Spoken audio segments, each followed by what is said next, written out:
Hello, welcome to another episode of Feral Ladies. We were not yet cackling, but give us time. We are joined this episode by a very special guest. Ms. Gail, would you like to introduce yourself, or do you want us to rave about you? No, well, of course I want you to rave about me, but I can introduce myself. Hi, everyone. I'm Gail Carriger. I write stuff, lots of stuff. I've been doing that for 15 years or so, and I love podcasts. So when Marisa said come on my podcast, I was like, of course, naturally. When do you want me? So here we are. Yes, here and here and here and here. Thank you so much. Love it. Excellent. Kacey and Melissa, would you like to reintroduce yourself to the world? Kacey? Sure. I'm Kacey Ezell. I am one of the original Feral Ladies and big Gail Carriger fan. So, you're welcome. You guys get to see me in my fangirl persona this evening or day or whenever the hell you're watching this. I don't know. Internet time. We don't do time math here. That's a rule. But yes, I also write stuff. You can find all that stuff on my website, and that's pretty much me. So got a new book coming out, but I'll tell you about that at the end. So stay tuned. Ride the wave, Melissa. Ride the wave. I don't even know what that means. We're gonna have so much fun, ladies. So I'm Marisa Wolf. I write sci-fi, fantasy, a whole bunch of other stuff, but I always sneak in romance because I write what I love to read. So I am a huge fan of Gail. I'm so happy we're doing this, and we're gonna have a blast, y'all. Yeah. Awesome. And then who are you? Oh, yeah, me. I am Marisa Wolf. I fangirled over Gail at a bar in Colorado. So that was how I first met her. I was super professional at first, and I was like, hey, will you hold my book for a picture? Thank you so much. And we had a normal conversation that I was like, okay, I can't go away without saying this. You're amazing. I love all of your books. Okay, I have to go. Okay, thank you so much. Bye. And then I flailed off to the side. So I witnessed it. It happened. Yeah, it was real. There was some flailing, and I'm pretty sure it was 3 colors of red when I got back to Melissa. It was fine. Did you do the thing? Probably after. I think I held posture while talking to her. Oh, she held the book in front of her face at the end. It was So all of this is to say, yes, I write also. And my goal with every book is to have some sort of emotional or fun connection for the reader. I want you to laugh or cry, or preferably both. And I feel like that's something that Gail is really good at. So really excited that she is here with us today. Yeah. Also, she seems like a cool chick in general. Thanks. We could talk about me embarrassing myself and fangirling over authors. In my case, it was Mercedes Lackey and Tamara Pierce. Yeah. You should, yeah. If you want to tell that, you can tell that story if you want to. I've told them before. Tamara Pierce was my hero. She was the first author I found who put girl main characters in with swords fighting things in a book, and I was like, well, this is exciting, amazing. I discovered her when I was 8, so that was a thrill. And so yeah, when I met her, I was still a fangirl. I wasn't a writer yet or anything. Wow. And later I got to meet her as a writer. And there's a very embarrassing picture of me and the Beyond the Trope podcast people and Tamara Pierce because we all got to talk to each other at a con. It was very exciting. Awesome. But yeah, Mercedes Lackey is my really funny one because I was actually at a back scene party event at a YA thing because I was on tour for the Finishing School series, and I am walking down the steps and I look like this.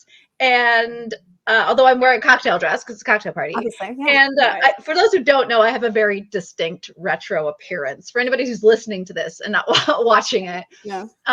And a very amazing woman is walking up the stairs at me with long gray hair and these Grecian robes, and I'm like, well, she looks fabulous. She looks like my people. This was an event that was for YA authors, so the nerds were thin on the ground. There were other writers there, right? And I was like, well, this one looks like she's I could see her at a Worldcon. Yeah. And she looks at me and is like, oh my God, you're Gail Carriger. You don't know this, but I'm Mercedes Lackey and I love your books. And I nearly fell over. I was like, what is happening right now? Yeah, it was crazy. Luckily, next to me was somebody far more coherent than me, who was my friend Lauren, who was a wannabe writer at the time, and who has more acumen and verbal acuity, and who managed to be like, "Oh my God, you're Mercedes Lackey. We love you. Come and drink champagne with us." And so we spent the rest of the evening getting drunk on champagne with Mercedes Lackey. That is amazing. That is a great story. Yeah. Yeah. That is a great story. The follow-up to this one is I did in fact meet Mercedes Lackey again at a Worldcon, like a year or so later. And I'm walking around the floor, and she was at a table in the dealer's room at Worldcon, and she's like, Gail, and I was like, "Oh, hi, Mercedes Lackey," and she comes running out and gives me a hug, and I was like, "Oh, are we hugging friends? Are we? So I'm now hugging friends with Mercedes Lackey." I mean, That is fabulous. That's amazing. That's awesome. amazing. That is Oh, better. man. So for a long time, my favorite story has been my fangirl moment when I met Anne McCaffrey. I was 23. I was a baby. She ran me over in her little cart. Her situation. scooter. It's She pretty was amazing. notorious for that. Yeah. Yeah. I didn't know, and I like whipped around because somebody ran me over, and I could not speak because I immediately realized it was Anne McCaffrey. And Anne McCaffrey at this point had a lifetime of dealing with fangirls, and so she just looked at me and she was like, "Go get me some water." And I was like, "Yes, ma'am." And I like sprinted. I am not a sprinter. I have never been a sprinter. Sprinted to get her water, came back, and she was like, "All right, stay next to me at the panel." And I was like, "Yes, ma'am." I crouched. I was in a full squat that entire, I have no idea what she talked about. I don't know what happened. I crouched at her feet and stared at her during this panel. The whole time I was just like, Anne McCaffrey, dragons. That's all that was happening in my brain. And then at the end, I managed to say, "I love you." And in perfect Anne McCaffrey fashion, she said, "I know." That was it. Honestly, this is a great tip, because I've met a couple of fangirls where I'm like, I don't know what to do in this situation, because you have clearly gone sort of catatonic and nonverbal. And if I can't engage in some kind of small talk with you, it was like, I literally have gone like, I'm really delighted that you're meeting me, but I don't want to be that person for you. And also, I don't know what to do. Like, I could ask who your favorite character is, but that seems to go nowhere. So maybe next time it'll be good. But if I could just be like, "Go get me some water," give them a job. Yes. I will say, as a recovering fangirl, it was amazing to have a task. A task, I could do it. And then for the rest of my life, I have the I met Anne McCaffrey and I fetched for her. I fetched water and then crouched like a gremlin next to her chair. Did I ever tell you my Emma McCaffrey fangirl story, Marisa? I don't think you did, Kacey. I love don't worry. Let's go. Yeah, it's not as in depth, but it is very cute and very funny. I also fairly catatonic, and Todd was there, and I'm now fairly good friendly acquaintances with Todd McCaffrey, who's a wonderful human. But this was at Dragon Con. And I was also about 23, super cute. And I had on a red t-shirt that had black lettering on it that said, I think mine said, it wasn't "I make boys cry." It was something like, wasn't it your shit? I make good boys bad or something. Yeah, that's what it was. It was. I turn good boys bad or something like that. Very, very like classy. Very classy, right? Classy with a K. Sassy, but okay. Oh yeah. it was very much a I'm 22 and really feeling like all the attention at Dragon Con type of t-shirt, right? So I'm in a Hyatt elevator. Right, yeah, it's the face. So I'm in a Hyatt elevator at Dragon Con. It's like the last day of the con, and I'm wearing my I make good boys turn bad shirt, and I'm coming, descending, and the doors open on one of the floors, and Anne comes in with her son Todd, and she's like stops midway through, and she looks at me, and the words, of course, are written right here. So for those of you listening, I'm pointing to the fullest part of my bust. So she's staring at my chest, and she's like, "I really like your shirt," and I was like, "Thank you. I really like your books," and she was like, "Good." She came in, and Todd was like, "Oh yeah, that's a great shirt," and I was like, "Thanks." And then I was completely silent for the rest of the elevator ride. Yep. So that's my Anne McCaffrey fangirl story. Yeah. Fantastic. That's awesome. Well, when you meet the woman who inspired all of your life choices, that's how you act. Yeah, that's fair. So, That's yeah, fair. yeah. So- Melissa, do you want to tell your Patricia Briggs story, or are you good? Yeah, no, I can tell that one. It wasn't embarrassing or anything like that. It was actually like a good example of unintended consequences, like of the good kind.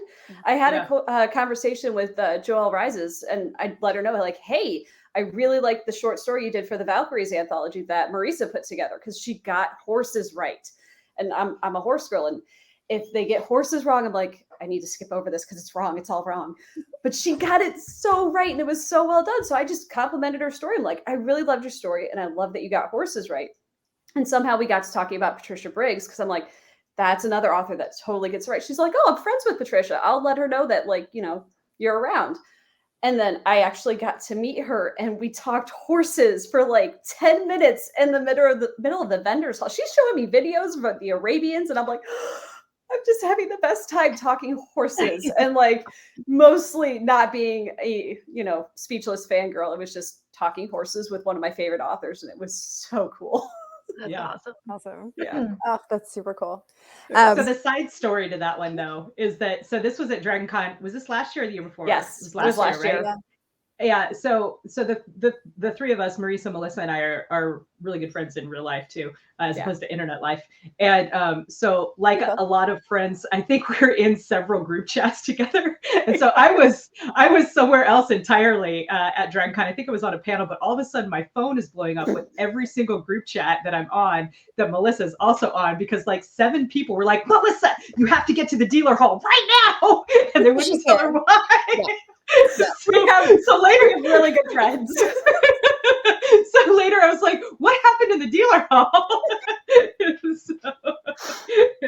Yeah. We have really, really good friends. We We do have really really do. good They're friends. like, Especially at Dragon Con, it sounds like. Yeah. right? Yeah. They knew one of my goals was to like just get the chance to like shake her hand and be like, look, I really love your books. I really love this particular one that you let yourself go nuts with the horse stuff, and it happened. It was so cool.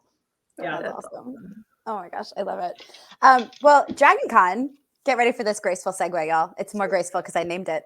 Dragon Con is one of those places I like to go for many reasons, one of which is food. I love traveling for food. And so the thing we said we were going to talk about, because Gail also enjoys food, and this is one of the very first things I got to talk to her about, which is amazing. It's all I live for, pretty much, I think, at this juncture. I mean, I like writing, it's fun, but mostly I prefer eating. Buy her books so she can eat more, just for fun. Also, I will say I do get accused of making people hungry when they read my books, so just have that. Because I do often talk about food in my books, because you write what you love, right? Right, it's a big part of life, right? Like you got to eat. You got to eat. Girls got to eat. Yeah. At Dragon Con is the world's best commercially available mac and cheese. I will die on this hill. So it is an Irish pub. It is a chain in Atlanta called Meehan's, and they are not sponsoring me for this, though they should, because I talk about it everywhere. They have a truffle mac and cheese to which you can add buffalo chicken and the spiciness of the buffalo and the truffle and the like 8 different cheeses they put in it. It's amazing. It's like the highlight. Many things are the highlight of my Dragon Con. Don't get me wrong. I love everything about it. I specifically will eat that mac and cheese at least twice per Dragon Con, which my body does not enjoy, but I enjoy. You have to time that consumption against the con, against the requirements of the convention. Usually first we have day, a whole schedule. That's like Wednesday, Monday. That's it. Yeah, one of the things I lucked into early in my convention going as a career author was the fact that I'm a super foodie. And it is what I will spend money on too. Like I will go to like very high, I will go into dive bars and I will go to very high-end restaurants. And there was a secret supper club, which I feel like is pretty much now defunct at this juncture, although hopefully it'll get rebooted at some point, which basically would meet in conjunction with a world con and find a like Michelin star restaurant or something. And it would be this organized little crew of authors and occasionally other members of the industry who just are like super foodies, and we would all go out and go to some fancy dinner or another, and near the convention or sometimes away from the convention. Yeah. But yeah, that was great. I also made some really good friends because of that little arrangement, because I didn't put it together. I was just known as somebody who will in fact eat anything. So I'm a good invite because I don't have any allergies. I don't really care. I'll eat anything. I'm not, no dietary restrictions whatsoever. So, I'm a good add to a food jaunt, because I'm not going to complain about the restaurant ever. Right. Right. Yeah. So, And obviously open to trying new things. always. Yeah. It's hard now, actually. I have made it a point to eat all the things, and therefore a new thing's pretty rare for me. That's fair. I kind of want to start a secret supper club now. I'm not going to say. Everyone should have a secret supper club. It's very important. Change approved. We're doing it. I don't. Yep. And I'm in. Yeah. Let's go. But it's secret. So once again, Feral Ladies Internet. Internet. You can't tell anyone. We're trusting you guys. Yeah. Right. Just, let us know, the secret Feral Ladies code, and we'll tell you where our secret supper is. Maybe. I don't know. Don't tell anybody. What was your is there one that rises to the top of the Secret Supper Club meals, Gail? Ooh, wow. That's a really good question. Because there are a couple that stick in my head. There was a like a tapas leaning place near us in DC, near the convention center there, that was truly spectacular. I just remember I love small plates because I can try more things. Yeah. And I went there with the supper club early, I always try to do one of the first ones they do. They usually do it every night, and so but you only get to go to one. So I usually try to do the first one, because then if it's really good, I can take people back there. Yes. And so I remember just dragging my author friends back to the tapas place pretty much every night of that event, because it was just so good and there were so many things to try. Yeah. And then I remember going to like a Michelin star super fancy place in of all places, Kansas City, again at a Kansas City Worldcon, which was like, I just remember the location. It was like almost in a walkover. It was in a very strange location. It was absolutely delicious, and it was the night before it shut down forever. So I kind of remember that because it was so like sort of sad and weird, but also very, very yummy. Oh, well. Yeah. So yeah. It's amazing. Wow. Yeah. That's wild. That's wild. Yeah. I'm honestly not shocked that Kansas City had some good food. I was briefly stationed there for about almost 2 years. So I was poor though at the time. I was like a young lieutenant, so I didn't have the money to go to the nice places, but I knew they were there. And Kansas City barbecue. Oh, Kansas City barbecue is really good. You know what? I'm going to piss people off. I have lots of thoughts on barbecue. I have lots of very you can ask me for a strongly held opinion on other writers or books, and I'm not going to give it to you. But I will absolutely offend everybody by giving very strong opinions on food. Let's do it. I love this. Barbecue is one of those things where I'm like, try me, because I have yet to have good barbecue as far as I'm concerned. And I have tried very hard every time I've been in every quarter of the South. Partly my stepfather is Jamaican, and so he does jerk chicken, which is a barbecue thing. I come from California, where we barbecue all the time. Yeah. Like it's our natural state. And so I have very strong. Yeah, so in Kansas City, I tried. I think I went to barbecue 3 or 4 times, and I went to the place that everybody said you were supposed to do, and I got the burnt ends or whatever is the thing you're supposed to get. Yeah, it's too sweet. Your barbecue sauce is too damn sweet. It's too sweet. And I think I have been trying the wrong barbecue, because I need the one that is vinegary, which is maybe North Carolina. East North Carolina. North Carolina. Okay. East, specifically East. West North Carolina barbecue is different, but Eastern, I lived there for 5 years, and their apple cider vinegar, red pepper. Oh, so good. We still make it. That's the key. Yeah. Because after 20, well, I was an archaeologist before this, so I've been an experimental eater pretty much my whole adult life. So and I travel a lot as a kid. So after way too many years of eating everything I could, I pretty firmly settled into the cuisines I tend to really gravitate to and like the most are the ones that have a high acid content. I really like brighter, spicier cuisines. So I like Mexican food a lot, and I like Thai food's my favorite food. So I recently did a trip to Thailand where I went there for a whole month just to eat. That's like food. Literally the entire goal was just to eat. So I think I tend to miss, if I miss anything when I'm eating a meal, it's an acid component. So I did have, and that's just taste. Yeah, that's fair. And I don't always like, I'm so sorry, I lived in Texas for a really long time. I am not always a huge fan of brisket or the standard barbecue-y things. I can appreciate that they're good. Give me a good jalapeno sausage, I'm in. However, that's what she said. In Charleston, South Carolina, I had for the very first time pit smoked pastrami. And I lost my shit. It was the most amazing pastrami sandwich I've had in my entire life. I ate it 3 times while we were there because it was only on special. They only did it on Thursdays. And it made the Jewish background of my people very happy.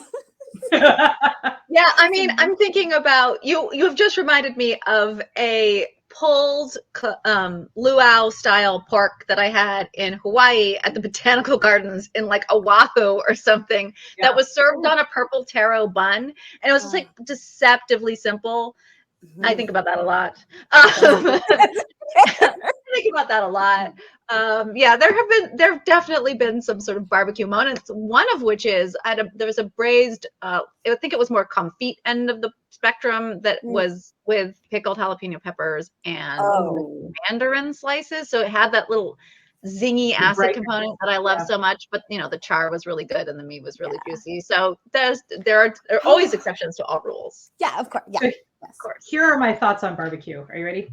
Ready. So I went to high school in Texas, and but I also lived in New Mexico for a number of years when I was a kid, and then was stationed in New Mexico and went back to New Mexico a bunch as while I was in the Air Force.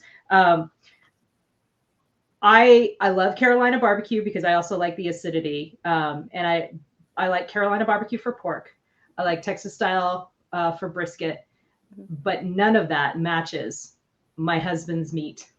That's what I said. But when we were living, right? Like everybody knows an individual who does.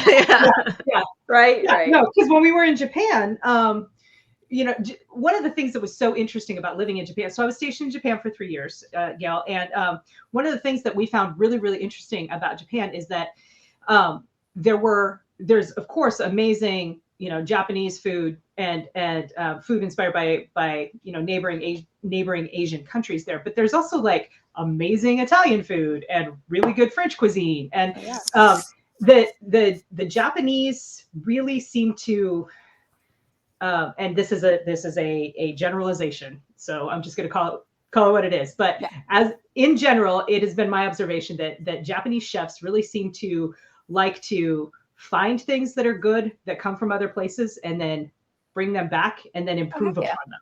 Yeah. But there were a couple of exceptions. One was Mexican food. We had I know that there was good Mexican food to be had in Tokyo. We just never made it to the place that everyone talked about. And it was difficult to find it outside of that place.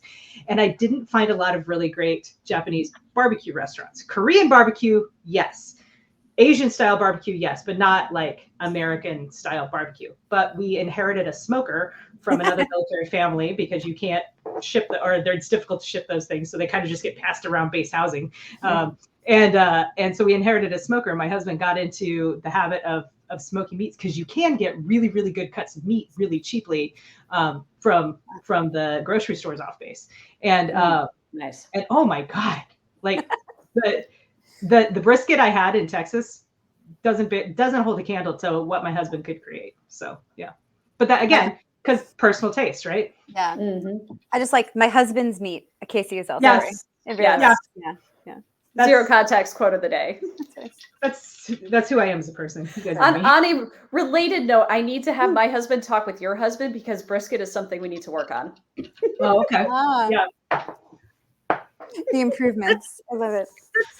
It's interesting you talked about Japan briefly, and I have had a long and storied relationship with Japanese food, which keeps going back and forth, because some of the best food I've ever had was like Japanese omakase. I really like discipline by food. My favorite thing as an experimental eater and is to just sit down at a restaurant and be like, bring me whatever you do best in small portions and whatever, I'll just pay you what it is, right? Because I would like the chef to like show me your skills, just like do it, whatever's fresh, whatever's great, which is why omakase is like one of my favorite things in the world. That's awesome. Especially in a sea town, right? So I've had some of, and I love seafood. I think seafood's my like natural state. I was raised vegetarian, but I was raised in a fishing village, and like the break in vegetarianism was mostly for fish. And so I just and I come from two, northern climes that are islands, Denmark and England. So, like I think fish is my DNA. So I love what the Japanese do with fish. But I think my storied relationship with them is that like I go into places where I'm like, I'm gonna get into like layered, super spicy cuisine, like Indian cuisine for a while. And then by comparison, Japanese food feels too simple or even bland. And then I'll come back around and be like, no, what they're doing is like really honoring the ingredients in Japan in a way that like is very tailored and very focused. It's a little bit like their street style or something. This is sort of minimalistic, ultra fashionable interest in things like textures and how things pair with each other and how they appear on the plate and stuff like that. So I'm coming back around to doing a Tokyo food tour at some point in the not too distant future, because like I think I'm on an upswing. I also excavated in Peru, and Peru is like the South American version of that, especially the highlands with their cuisine, where again, it's very simple. They really don't have a lot of kind of proteins to work with. And so what they have, they very much kind of honor and cultivate. And so when you order like trout or a piece of beef or something there, that's what it tastes like. Like there's no pretense made trying to mask it. It's just, it tastes like the meat. And one of my favorite meats is alpaca, actually, and I learned to love that, in Peru. So interesting. Super cool. How would you characterize alpaca? What does that taste like? The way I always describe it is it's a little gamey. It shouldn't be too gamey. I've talked to people who've had it since then, who've had it from like specialist butchers in the US, and they all describe it as really gamey. The kind I had did not taste that gamey. So maybe there's a difference in the breed or the flavor of the meat here versus back in like Cusco. But it's a short grained. So to me, the way I describe it is it's a little bit like heart meat, if you're a fan of like, chicharron or anything. And it's short grained and a little dense, but it's more like pork than it is like beef. So it's a little bit kind of like a wild, gamey, boary, porky kind of flavor. But it's extremely tender. And the place I used to go to get it did it bacon wrapped with like a creamy pepper sauce, like it was pretending to be French or something. And I was like, I don't know what's going on. This is the greatest thing I've ever stuck. And then a really simple baked potato. And I used to get mine with a pint of maracuya juice, which is passion fruit juice, which is my favorite fruit. So it's like the perfect meal. And whenever anybody asks me what my like last meal of, if I could order a last meal, that's probably what I'd still get. Just very fond memories.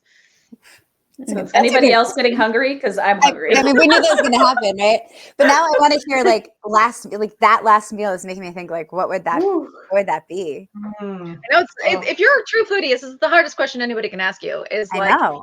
If you like the question I always like asking people is, if you had to pick one cuisine to eat for the rest of your life, what would it be? And some people are like immediate, like they got an immediate response to this. And some people are like, oh my God, that's the hardest question ever. Like mine is Thai food. Like I drift away from it occasionally, but like I always come back because I just love Thai food. It's just my favorite food. I just have to accept that about myself. I love it. That's good. Yeah. Man. That's tough. That is tough. It's really hard, isn't it? Really hard. It is. Yeah. I mean, I might say Japanese cuisine because I think that's really insightful what you were saying about the ways in which Japanese chefs, and customers, enjoyers, connoisseurs, whatever the correct word is. It's a focus on celebrating what is there as opposed to trying to turn it into something else or mix it with something else. It's like there is a simplicity to it, but I like that. I dig that, because one of the other things that we found in Japan is, you know, the focus on the quality of the food is so intense, right? Like you will never find a Japanese restaurant selling you sushi that smells like fish. If it smells like fish, it's bad, and they throw it out. Yeah. You know, which probably makes for a lot of waste, but you know, whatever. It's still really good sushi. So yeah, and I loved the so yeah, I think mine might be Japanese. It might be Japanese. But then again, I might just go old school. Well, I don't know if it's really old school. There's really nothing old school about the United States. So maybe I'll just say, you know, U.S. American. Like amalgamation. Right? All the mishmash. Is like chocolate? Why choose? Chocolate is the cuisine. You got it. Chocolate. This is like dessert is my cuisine. Oh, Just a chocolate. pastry, like that is. I'm a pastry-ophile. Like Yeah. I will pick where I stay in major cities based on nearby bakeries with the highest rating. I mean, Melissa just That's did that. my in Huntsville. criteria. I just did that in Huntsville. I'm like, ooh, Huntsville has shockingly good food for Huntsville, Alabama. And they had the best bakeries. I literally dropped my family off at the Space and Rocket Center this morning so I could go to yet another bakery before we left. Do you have a tester? Like so here's another thing. I mean, it depends on whether it's Italian or French or whatever. I get that. But do you have like a tester pastry? Like you like zero in on your, like that's the thing. I will decide, I will judge you based on, in my case, pastizzanata. That I will always judge you based on a custard and a puff pastry combo. Whatever that may be at your place, you will be judged. Yeah. Honestly, a chocolate cupcake. If it's a bakery that has cupcakes, That's if they, not honestly not a bad Right? choice at all. Yeah. right? Because if you could get something as simplistic and rich as a chocolate cupcake, right? Like I'm gonna assume that the rest of your stuff is probably top tier because that's Nice. surprisingly hard to do. I have a brownie person in my life who will just test on a brownie, and I'm like, yeah, but like my standards on brownie and their standards on brownie entirely different. Yeah. That checks out. Yeah. But it's still you can still judge based on a brownie, especially in the US, I think. Oh, Sure. absolutely. Marissa, you didn't answer A, what your favorite cuisine was, and B, what your pastry tester is. Yeah. We must know. Wait. Okay. We Yes. will You know what? I have answers to everything. Here I go. One, my last meal would be New Orleans style barbecue shrimp with a little mini loaf of super fresh French bread with like the flaky and the soft on the inside and it's still warm. And then anything else somebody in New Orleans wants to bring me, I will eat that. That'll be my last meal. My pastry test is similar. It's a whatever they use to fill their eclairs or their lobster tails or their whatever. I am a custard D type person, but it's not custard. There's like this kind of sweet cream that is my jam, and if I can find it, like stuffed with zabaglione, the pastry, like the custard cream mix. Yes. Not researched enough in it. I just know it when my mouth gets it. And I love it a lot. So that's my go-to because if the texture of the pastry is right and the stuff on the inside is right, I will drop $100 or $200. I judge a shoe. And like we have. I think shoe is really important pastry to get right, like because of the egginess. I think secretly I just love egg. I just love egg more than Everything. everything, right? Like so custard, a scramble, a fry. I don't care what you do to the egg. Let's make it happen. Yeah. And the thing about like a popover or a shoe pastry is that it tastes a little eggy, and I just love that. Anyway, yes. Yeah, because if it's too dry, that's not But I going to think work for puff me. pastry is harder to do, so that's why I judge on the puff. It is hard. I just love eating them. And then I think the mine. no, go ahead. Do your pastry. Your and I'll do my cuisine. No, do your cuisine first. So it is specifically, I am very biased about this, but it is specifically Florentine Italian food, specifically in Florence. From Florence. Give me that bistecca. Give me those cream puffs. Give me that. Okay, so I excavated in northern Italy for 2 years, and the Italians are responsible for making me finally like Italian food. Believe it or not, I didn't like Italian food until I went to Italy, or including pizza. B, making me appreciate Italian pastries. I think Italian pastries are probably up there. I mean, Barcelona will come up fighting, and like the Germans have taken Italian pastries, and the Germans are like let's be clear, the Germans are very good at stealing other people's really good cuisine. Like, they imported Italian pastry, Italian pizza, and Italian gelato, and then some French stuff. And I was like, well done you, but also pastry. New Splendor, one of my favorite pastries, made it into a book because I like it so much. So yeah, I don't know where I was going with this, but Italian, northern Italy. Northern Italy. Yeah. Northern Italy in particular has to take responsibility. And I think in part because Northern Italian food also a little bit more acid heavy, a little bit more interested in like the brightness of the tomato. And the South gets a little bit more earthy. I would argue like it has, proximity to the lingering effects of Carthage and the Roman Empire and African taste sensations and stuff like that. But I really love, I'm with you, Northern Italian, particularly the Florentine, the Tuscan area. It was amazing. We this very brief story. We went there for our honeymoon, and our first day, like, got off the plane 6 a.m. So we go to have breakfast, and we're sitting next to this couple that they're having their last meal before they leave from their honeymoon. And so, we're chatting as one does. And they're like, okay, so we went to this place last night, and we're so sad we didn't go at the beginning of our trip because we would have gone every night. So beware, but go. And it's still open. I Google it every now and then to make sure it's open so that I can go back to it. It's a Cingole del Bianco. I think it's the white boar. We ate there 3 times. We were in Florence for 2 weeks. You should not eat in the same place more than once in Florence. Florence is amazing. 3 times, no regrets. We exchanged numbers with our waiter. Like, they knew us when we came in that 3rd night. They were like, we have a table for you. Like, they were just because we were just the Italians love you if you love food. Like, it's an immediate romance. I mean, honestly, I think I've made friends all over the world because I cannot hide it when I am in love with food. And people who are providing with food, especially if you're like an enthusiastic American, are just like, because we show enthusiasm like so much more than everybody else, except maybe the Italians. Like, I'm just losing my mind in wherever the hell I am, and suddenly they're like, I mean, I went to Thailand accidentally with a list, which the list had been taken by my Thai friend Piper, who was traveling with me, and had been disseminated to her family. And so her family was like, not only do we have somebody who loves our food, but we have quests to fulfill. And so some cousin or another would show up pretty much every day and be like, we are taking the weird Farang girl out to eat this soup because she put it on her list. and we found the restaurant that does it best. So away we would go. It was the greatest thing in the world. That's amazing. Oh my gosh. Food adventures. And quests. I love really this. Wonderful. Yeah. Cuisine adventures are the best adventures because you never, like, I have memories again when I'm back in my excavating days of, like, I don't know where we were stranded. We were stranded somewhere, Milan or something like that. And like, we're going on a quest, and this was in Lonely Planet days. So we are going on a quest with a little guidebook looking for some restaurant or another that's supposed to be the best. And like, we're going through dark alleys and there's no street lamps.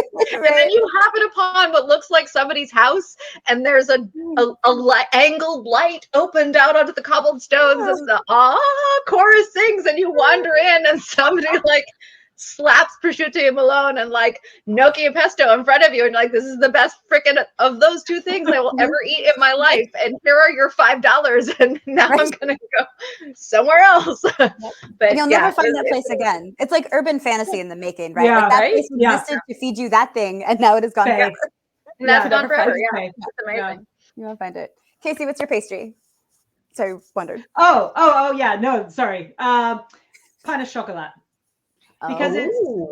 Because it is, again, it's pretty simple. Very, very hard to get right. Yeah. And if it's not right, like, it's okay. Oh my God! If I eat one more should not be okay, right? Right. It should not be okay. It should be amazing. It should be amazing. Butter, croissant and chocolate. Like, what? It should not be awesome.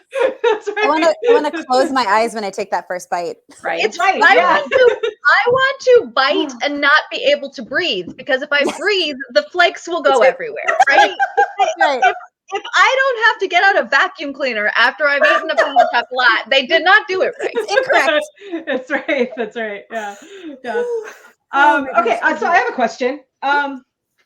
Best bar food or favorite bar food? And Marisa, you can't say Meehan's truffle mac because you already mentioned it. I mean, fine. I'm only following that rule because I want to talk about more stuff. So yeah, that's fair. I figured. Are we talking like dive bar food, or are we talking like elevated bar food? Because we've got all these like gastropub pantry spans things happening in San Francisco.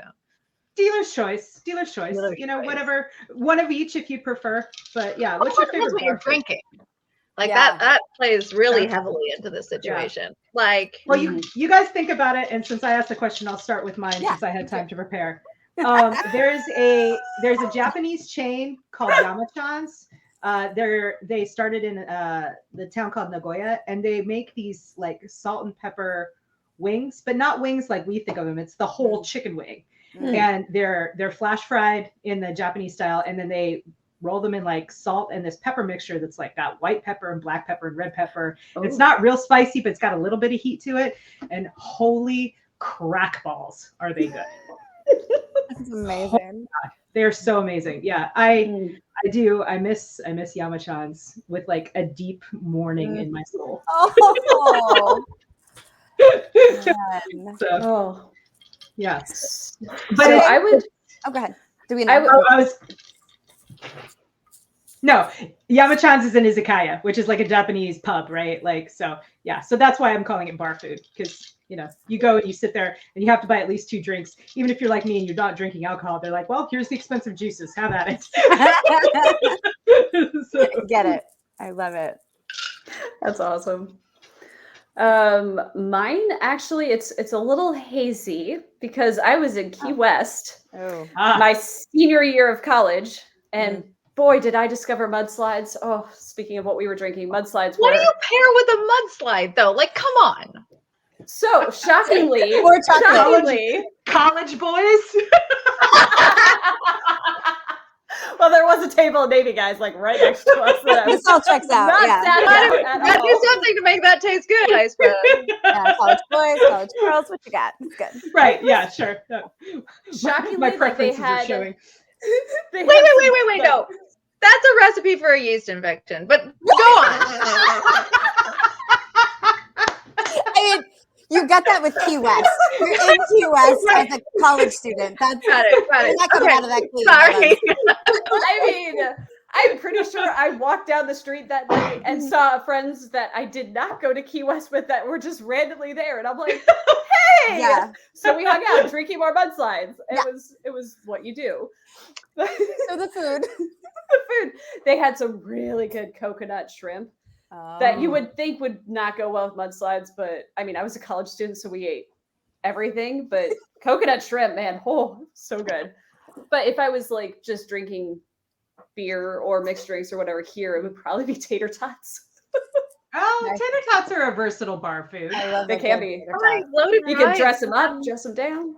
Yeah. Mm-hmm. Yeah. So shall I answer? Because you guys give me time, so I wrote things down. Oh my goodness, I love it. I have not, so hopefully I'll remember. Go for it. Okay, all right. So sake, I'm a nigiri sake person, which means I like things like that little unfiltered white, little bit on the sweet end of the spectrum. And it's takoyaki, no question. Those two things are like a match made in heaven and will be forever, and they are my favorites. I'm a soju drinker, but when I drink soju, most of the time actually these days, but when I drink soju, I go for fresh soju, which is the like super clean one. And so then it's tteokbokki, right? Because you can cut that like heat, and I like my tteokbokki very, very spicy. So like you can cut all that heat and grease and gooiness with the soju. So we'll get those out of the way, because that's I mostly don't, I drink, if you see me, I am mostly drinking one of those two things if I've been given the choice. I'm a sweet cocktail girl, so if I'm gonna get a cocktail, I love the I don't know, the tiki end of the spectrum. Embarrassing, but true. No, we're all same. I just do. And then you need a cut for that. So it's jalapeno poppers for yeah, that's like terrible for you food, but that's so good. And boy, will that boy, are you going to get sick. Like, that's a combination of everything that's going to make you unwell, right? It's like a sweet drink, high alcohol content, And Oh, fried sugar. cheese. grease Yeah. and cream cheese mixing with the acid. Like, come on. It's a terrible idea, Gail. Like, it's a terrible idea, but I For the made that bad choice. tasty. Yeah. And like crab rangoon or whatever, if that's the only other option I have. But like, ideally, dragon's eggs, the jalapeno popper. That's what I really love. But most of the time, as a drinker, I'm a champagne drinker. In America, and like cons and an American like prosecco, because it goes with everything. So whatever the bar food, the specialty of the bar is, if you're drinking champagne, it's a little bit like, you know, a light beer. It will pretty much go with whatever you're serving. It'll go with anything. Yeah. Nice. When I was a teacher, there was this bar ? That we would go to because they had happy hour and we got out of school at like 2:30. We only left that early on Fridays, but you know, that's a great time for happy hour. And they did cheese fries like, whoa. Like, I have been chasing that high for the last 20 years. You know, like the fries were perfect. They layered the cheese in the fries. So it's not just like some cheese dumped on top. Their ranch dressing was uncomfortably delicious. And it didn't matter if I was doing a whiskey and ginger or a beer or a frickin' daiquiri, because we were in Louisiana. It didn't matter. Cheese fries. And my at the time boyfriend, now husband, this man, it's amazing that he married me sometimes. He would get off work at like 5 and he would come to get me because I would be drunk off of cheese and alcohol and I would need a ride home. As one does. But then all I would talk about the rest of the night was how I wanted to go back to get a second helping of cheese. I need more cheese fries. And he's like, sweetie, it's the weekend. Do you want to like make plans? I just want cheese fries. That's all I want. I gotta say, given my like history as an author, that I had to pay the piper for my mother's side of the family. So I went to school in the UK and I was a bartender in the UK. Amazing. And so my drink there, and this is the only time I drink beer at all, is something called a black velvet, which is half champagne, half Guinness, or whatever stout you have on tap, which is an excellent drink, and I highly recommend everybody try it.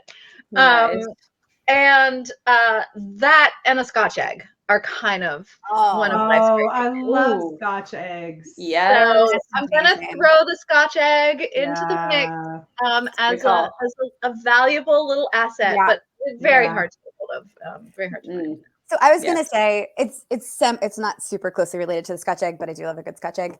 I recently saw a post. I think it was the amazing Veronica from Superstars, but it was basically like, cheers to the dumpling. Whatever culture. True. I don't care if it's gyoza. I don't care if it's a soup dumpling. I don't care if it's a pierogi. I don't care. Give me your savory. It was Veronica. True. Like the bow or the humble bow as well. Like I love a bun. Like a bun with some shit inside it. Come on. Give it to me. Give it to me. Yeah. Give it to My me. next, the next thing I have or fried ravioli. Holy smokes. Yes. Fried ravioli. I'm so hungry. I know. I need dumplings right now. So hungry. Yeah, my next visit, my next place I want to go strictly for the food is Taiwan, because the street food there is supposed to be the best in the world. And so that's my next, like, I got to get there. I got to get there before China does. Oh my gosh. Girl, yeah. That is real. That frustration is real. It's real. Sorry. But no, I need to go to Taiwan because I have to eat all the things. So I would just like to take a moment and feel sorry for myself, because we moved to Japan and we knew we were going to be there for 3 years. And we were very excited because we were going to go to Singapore because you could take a cheap hop there from the Air Force. We were going to go to Thailand and we had plans. We got there in the fall of 2019. Oh no. I was going to visit and then go over to South Korea to visit my other friend who was over there. Yes. There was so much food in Asia. I never got to eat. Yeah, and Japan and Taiwan, like, sister, oh my God, that's crikey. Yep. Yeah, I will say I travel to eat and I eat to travel, and Thailand is my favorite cuisine, but Singapore holds the crown as the best place to eat in the world. Just because their hawker center game is like, and that's my favorite way to eat, is to just be like, I want that thing, I want that thing, I want that thing. And and they have the best of it. They have the best of like Indian food, Thai food, Sri Lankan food. Like they just pull it all together, and it's what they do. They do hotels and food. Like, and I was like, I love yes, sad about I'll this. be just take whatever I can. If I could live anywhere, if like no hold barns, I could live anywhere. I would be living in Singapore just because the food is so good. It's so good.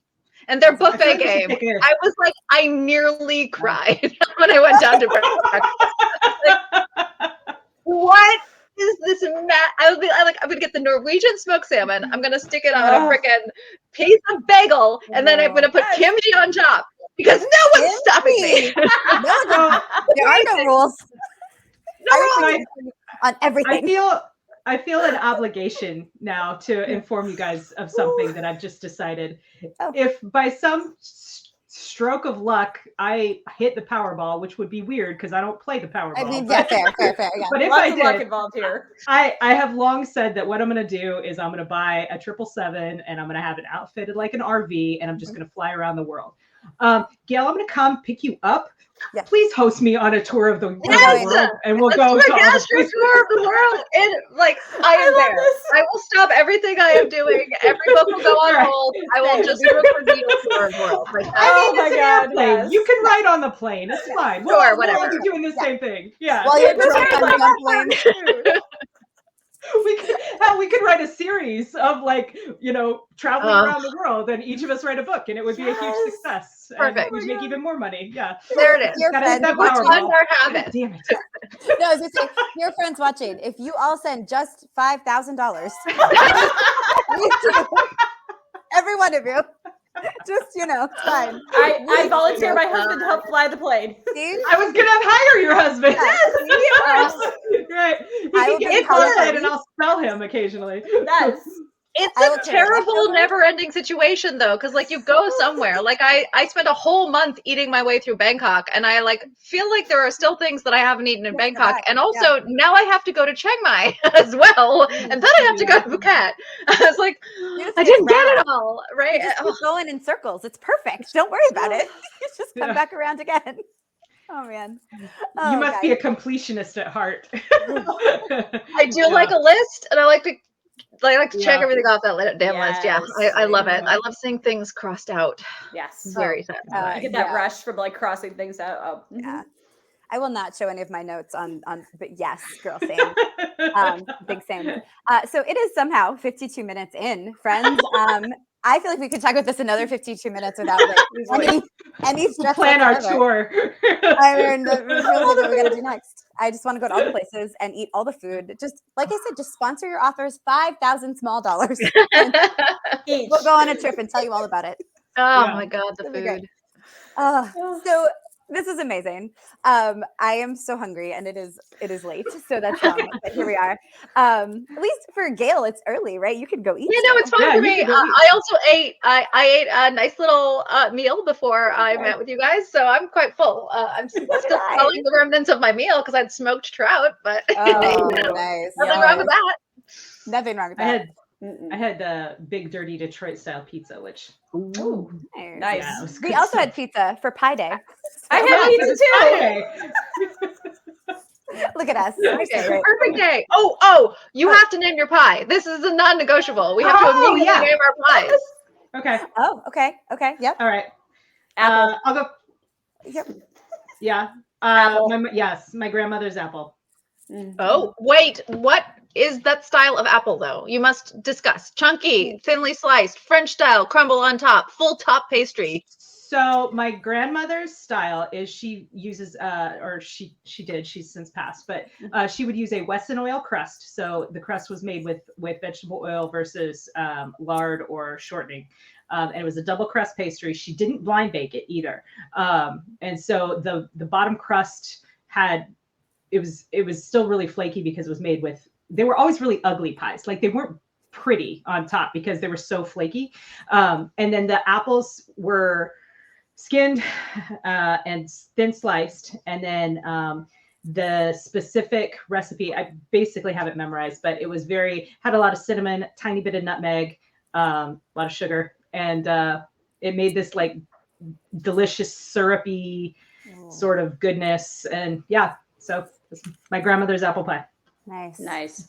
So when I was about 11 or 12, I taught myself how to bake apple pie because I had a younger brother and sister. I mean, I still do, and they're still younger than me, and they're still brats. But regardless, so we were just with my dad, right? And he had this old as dirt, like Better Homes and Gardens cookbook, and it had an apple pie recipe. So I'm like 12 years old, like I'm gonna figure this out for Thanksgiving.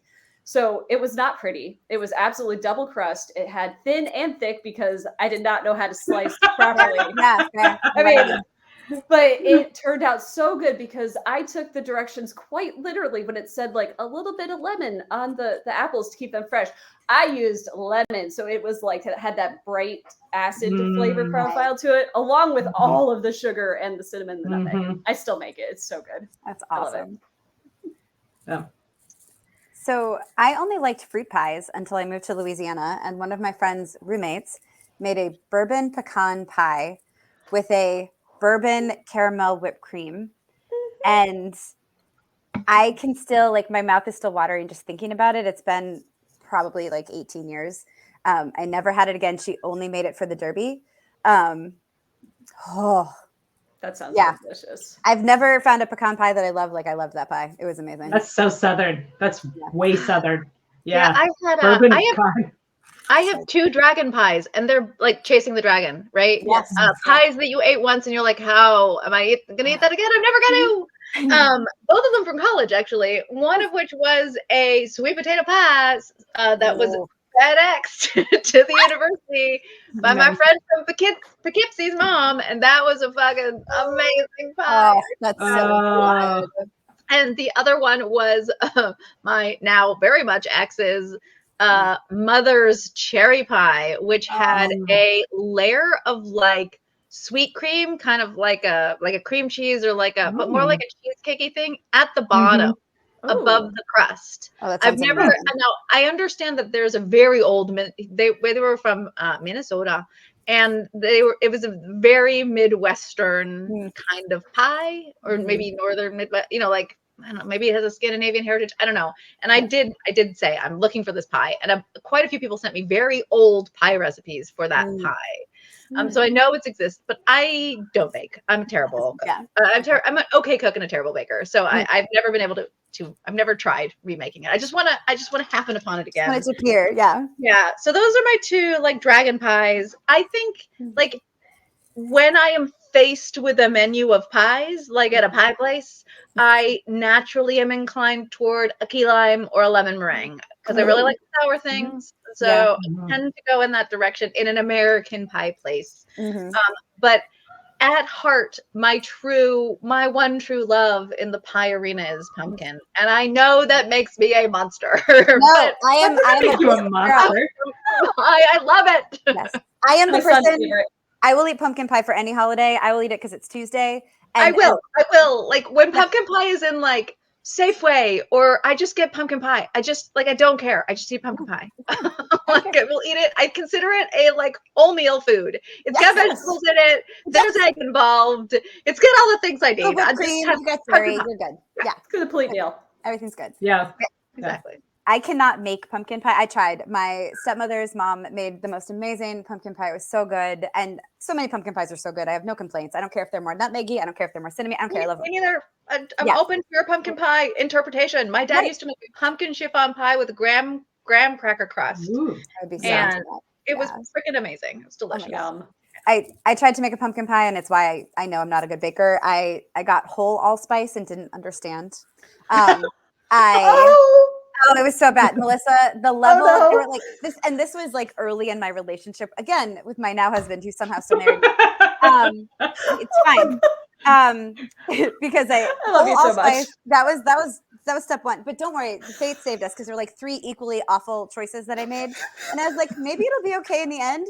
I took it out of the stove, and I immediately somehow flipped it over upside down on my floor, and it was lost to mankind. Tragedy. We didn't Thank get to goodness. try it. No, and it was for the best. 'Cause at that point, there's no way it was coming out good. Like, there's just no way. And it was more I pie. have a similar story as a child. So I come from blackberry country, wild blackberry country. So, you know, the kids are just like set out to get blackberries. And I actually think so. My mother is an actually pretty good baker, but she's very lazy and she hates making her own pie crust. So I come from crumble country, which is the British version of like a cobbler kind of thing. Essentially, Cobbler, yes. no crust needed, just sprinkle stuff on top. It's way easier to do. And I'm a big fan because the ratio is also really high on the ooey gooey fruity part, which is my favorite part of pie. I'm not really a crust person. I really prefer the center of the pie.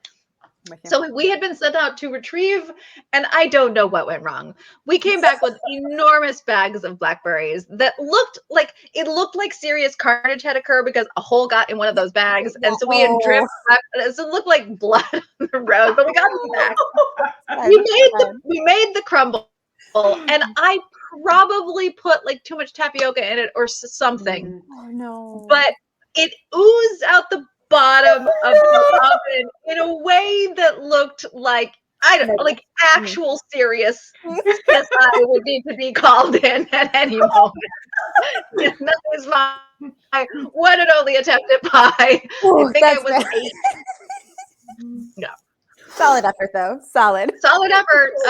I think I don't remember if we even tried to eat it. It's possible that it partly set the oven on fire or something. Oops. Whoops, indeed. Oops, indeed. Oh my God. My mom does make what is like renowned amongst my group of friends. My mom is quite British. And she does make for the 4th of July, of all things, strawberry rhubarb crumble, which I have some friends who drive 3 hours to come to the 4th of July at my mom's house specifically to eat that crumble because they love it so much. And both strawberries and rhubarb are grown in her garden. And the lemons as well, I imagine, knowing my mother. But yeah, that is a truly delicious thing. But I don't think it counts as a pie because it's a crumble. Fair. Yeah. But still worth eating. Yum yum. Yum. Oh, yeah. Still So I have an honorable Custard. mention. Ooh. Okay.